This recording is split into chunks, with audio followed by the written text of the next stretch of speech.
Friends,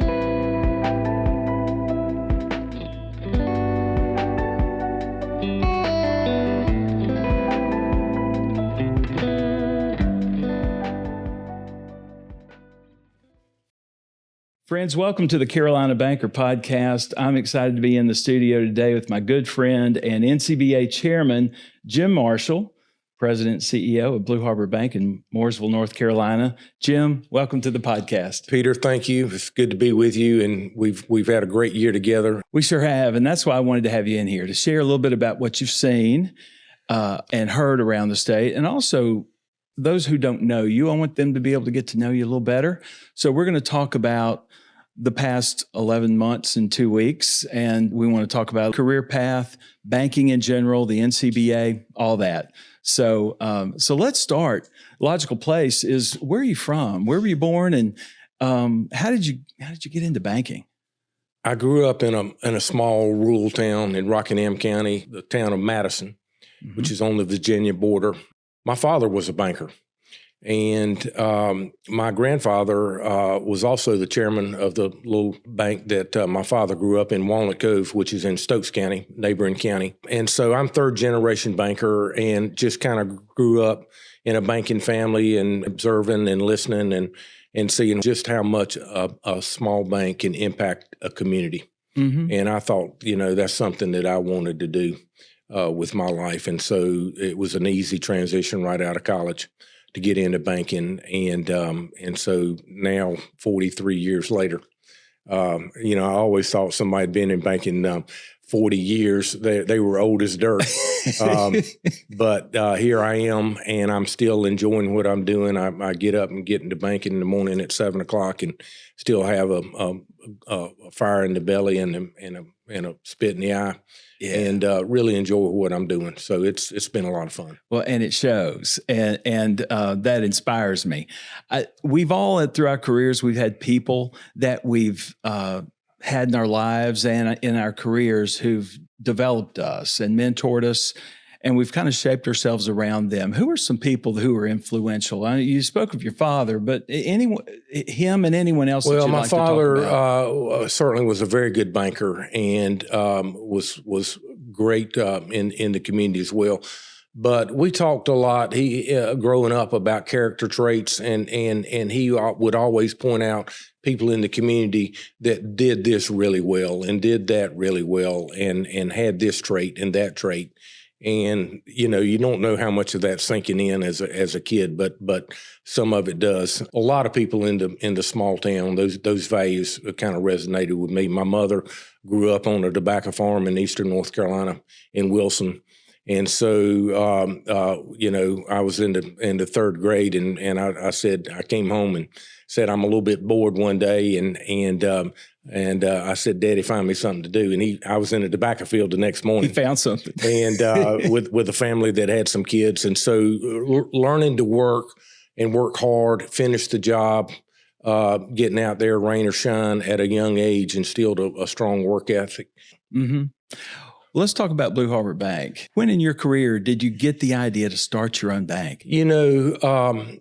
I had been in banking probably 20 years before I thought about starting a bank, and I always had a little bit of entrepreneurial ism in me, but I just thought that there could be a better way. Banking is not a complicated industry. It's simple. You take in deposits, you make loans, you do things in between. But I thought that we could do it better. And when I chose Mooresville, I didn't know a soul in Mooresville at all. My brother worked with Lowe's companies there, but I had supervised an office there one time.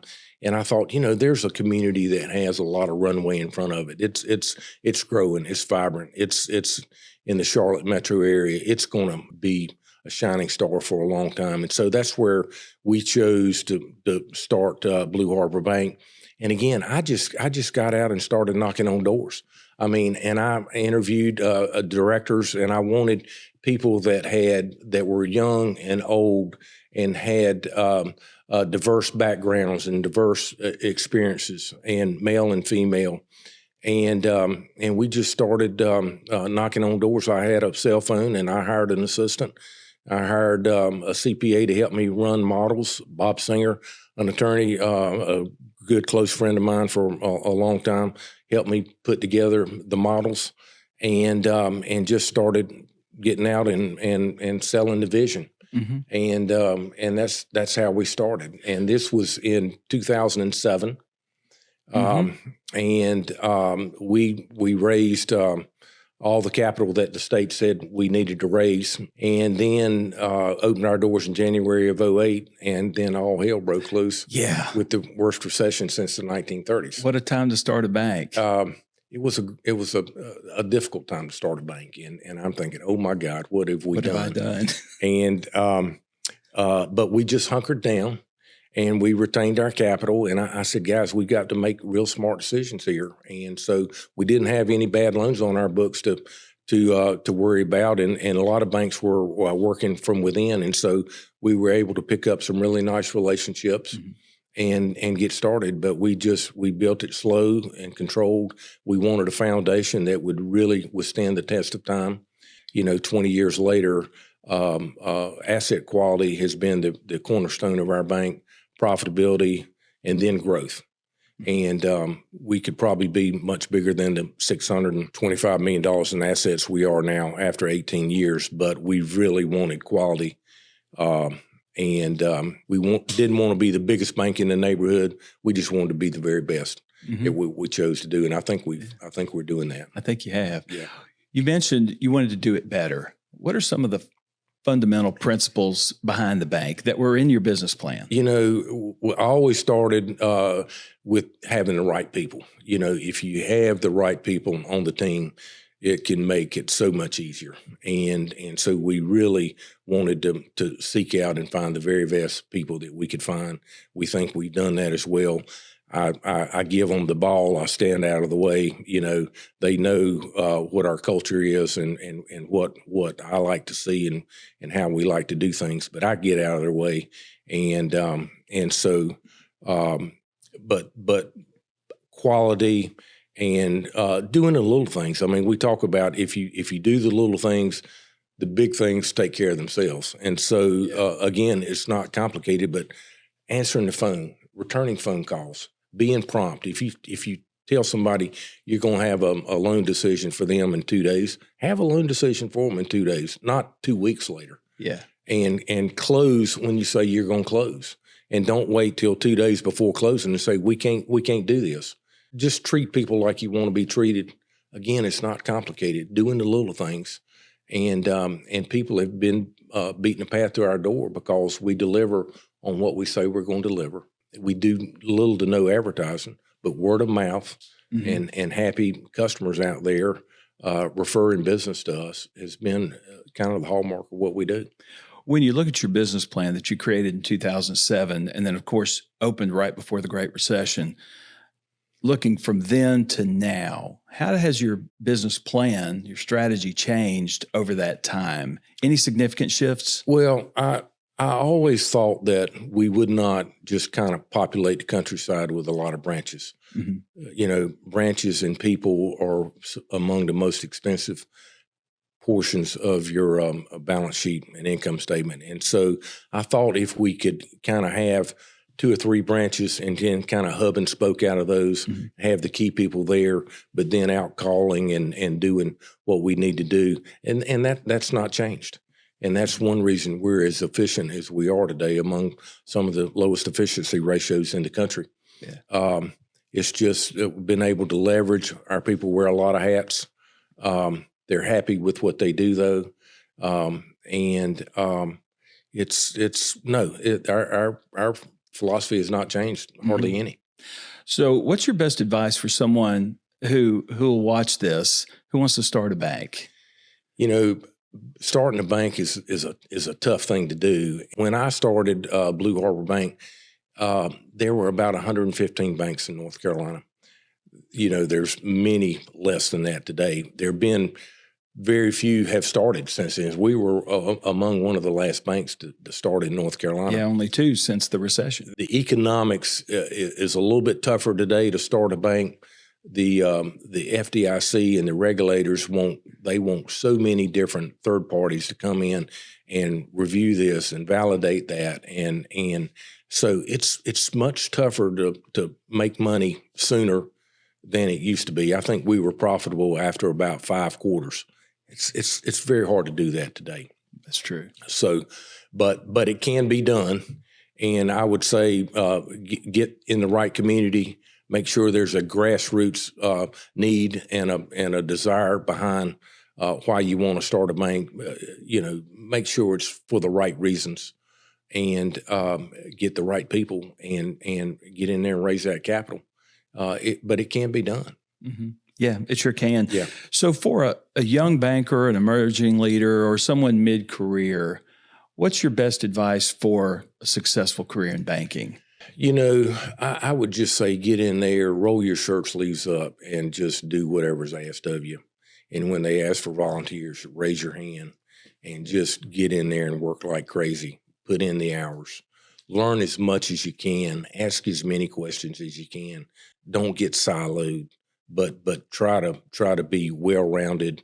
I started out with First Citizens Bank right out of college, and it was among the best experiences of my life. I was with them 15 years. I was asked to move around to a lot of different towns and cities, each one with progressively more responsibilities. I didn't ask to be moved, but I did take that challenge and that opportunity because I knew I would be exposed to different things, learning different things, gaining more experience levels. Supervising different operations and more people. So I took advantage of those opportunities. It's tough on a young family. It is. And I had to make sure that I spent the appropriate amount of time with the family as well. But my wife was a real trooper and keeping things taken care of at home. But I would just say keep your head down and just go for it. Be enthused and be passionate about it. You got to be passionate about it. That's true. So Yeah. true. Yeah. So true. So I mentioned earlier, you're 11 months and 2 weeks into your term as NCBA chairman. We're coming to an end, and we've covered a lot of ground, and you've talked to a lot of bankers. You've seen a lot of banks. What are some of your observations on the industry as we've made these travels? Peter, I told you when I was asked to be chairman, one of the things that I wanted to do was leave alone what we had in place. We had a good strategic plan in place. But one thing I did want to do is get on the road and do what I would call a listening tour, and visit the home offices of the North Carolina banks that are members of the North Carolina Bankers Association. And I wanted to visit from east to west, and we've done that, and just see what's working for them, what is the NCBA doing that's good, what can we improve on, and how can we help you bankers be better bankers and serve your communities. We have visited, I think we talked the other day, about 44 different offices, branches. Met with the leadership, the CEOs, their management teams, and I have enjoyed it more than you can imagine.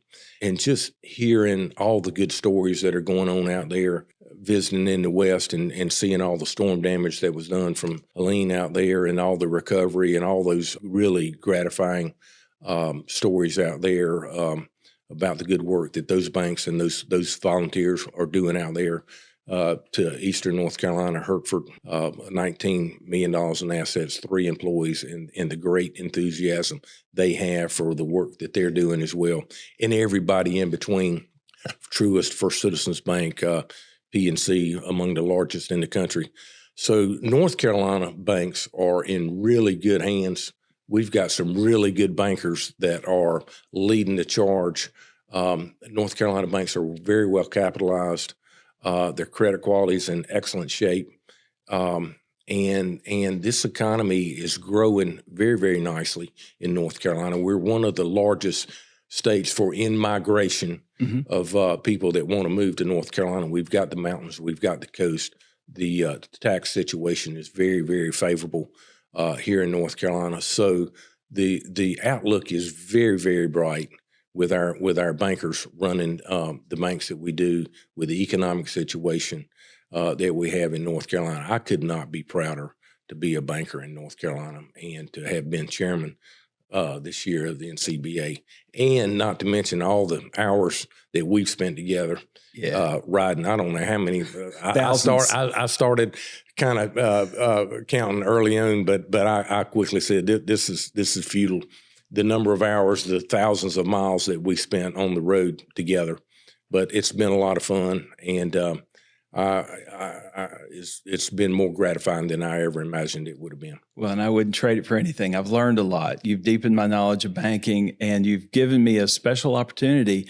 You know, I visit banks all the time, and I sit in the same offices we've been in, and we have great conversations, but they're different when they're talking to you, banker to banker, talking about operations, profitability, growth, challenges, things like that. And I can just sit back and listen. I feel like I'm in banking school. So this has been a great year for me, and I've learned so much. And we've talked about these things in the banks that we visited. What are some of the key trends that you're seeing that are on your radar screen at the bank? Trends or developments in the industry? Well, there's a lot of different trends, and it's been moving fast. And one of the things that we've worked on is stablecoin, you know, and how that may change the industry and the depositors, and gives them another alternative. You know, we don't mind alternatives out there. We want fair play. And the Clarity Act is, and there's some interpretation about can they pay for Rewards and interest, interest on or rewards on their deposits, and so we're working through all that. You know, we've got new leadership in the Federal Reserve now. Just a couple of days with Chairman Warsh coming in, OCC, FDIC. So there's been a lot of changes in leadership in Washington, and we've been to Washington a fair number of times and have been lobbying and visiting and talking about really what's important to bankers. There's all those things that are going on, and then you've got, you know, Apple, and they may be getting into banking and all the other fintech services. And then you've got, you know, 2 or 3 years ago we had a few bank failures in the country, and a lot of banks were or bank customers were going to the bigger banks just because of the implied safety net that a larger bank may provide. So we're working on kind of reform for deposit insurance.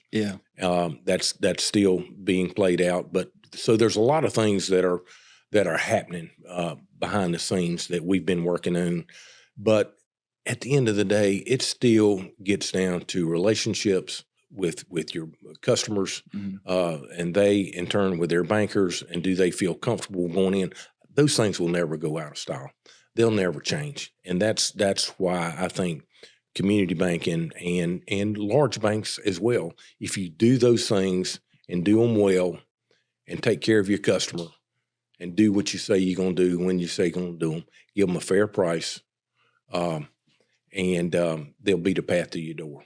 So some things are changing, some will never change. That's true. That's so true. North Carolina's economy, we're the #1 state for business. And as we've traveled the state, bankers have talked about how strong the economy is and how grateful they are to be in North Carolina. What are some of your thoughts on the economy? What's your outlook? Well, I think the economy is very bright, and I think, again, we've talked about in-migration, and with so many people coming in and bringing businesses with them, starting new businesses, the tax revenues and the coffers of the state are just getting deeper and deeper. So from an economic standpoint, I could not be more happy with the outlook of North Carolina. You know, compared to some of the other states that are hemorrhaging citizens and companies are moving out. They're really underfunded on a lot of their pension obligations, that sort of thing. Taxes are going to rise in a lot of these states. They're already rising.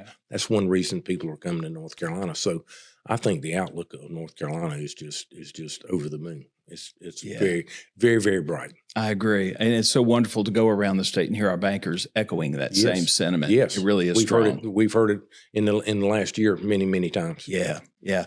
So with the time we have left, I've got some rapid fire questions for you. So you are one of the hardest working people I know. And you wouldn't want me to say that because you're very humble, but I've just observed you over the past year.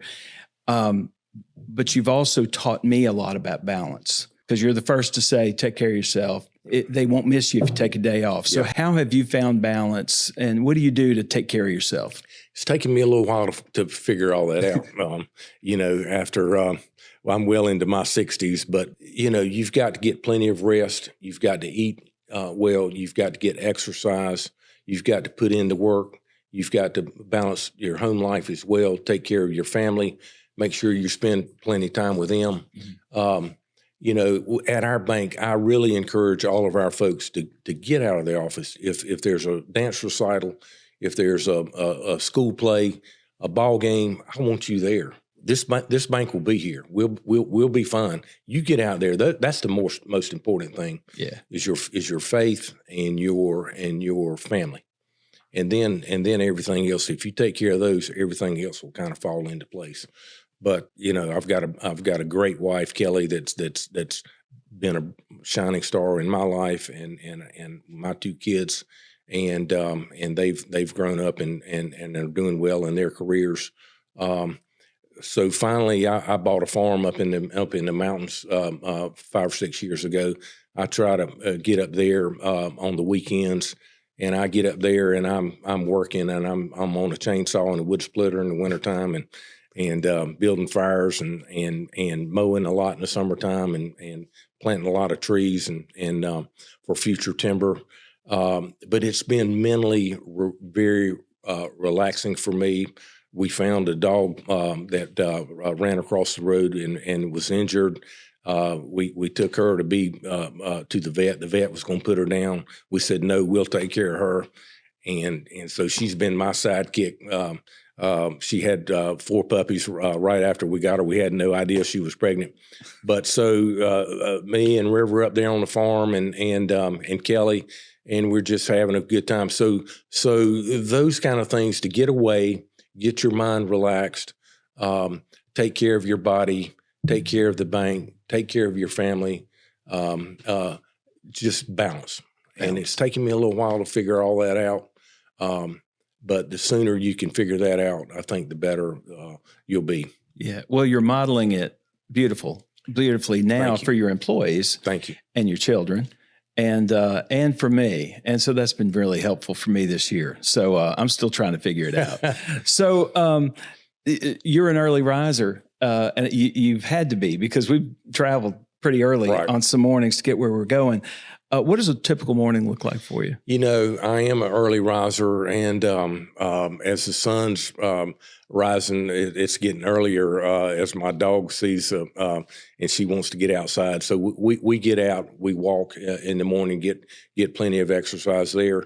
But then, I'm scanning, reading several newspapers, news sites. I don't check my email right away. I want to see what's going on in the world. There's a lot of stuff happening overseas that I want to make sure that this country's being responsible about a lot of things. And so, just checking news and seeing what's going on out there.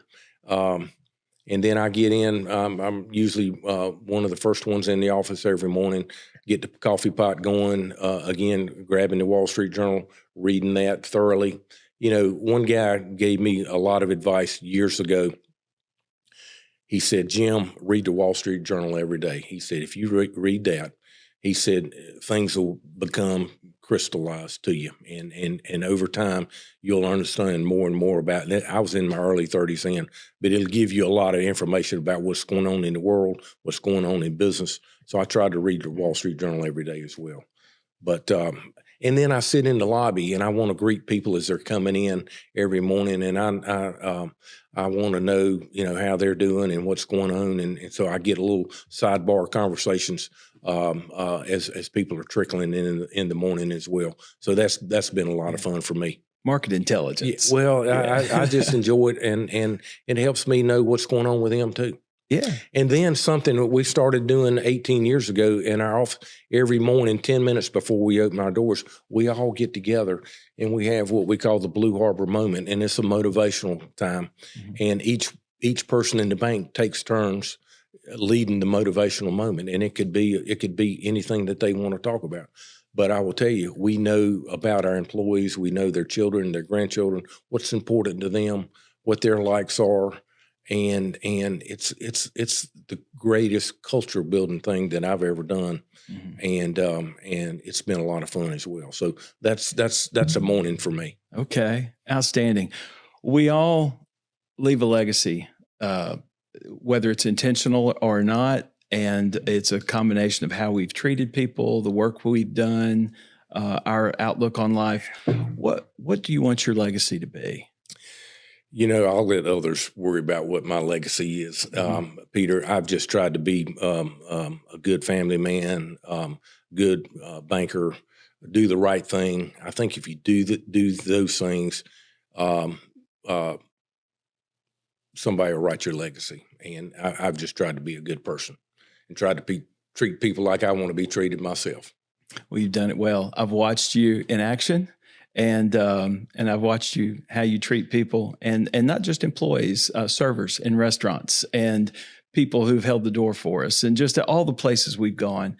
And I can't thank you enough. You've been a great leader of the association, a great leader in our industry, and a good friend. And I appreciate you. Thanks, Peter. So much. I want to thank you for what you do for our association as well. And we've enjoyed our time together this past year. But since you've been with us now 8 years, I think, and I was on the search committee that hired you. So we did a good day's work when we hired you as well. But our team here at the NCBA is top notch, and we're doing good work. And I want to thank you and your team for what you do and mean to the North Carolina banks as well. Well, thank you. Thank you very much. Appreciate you, Jim. Thank you.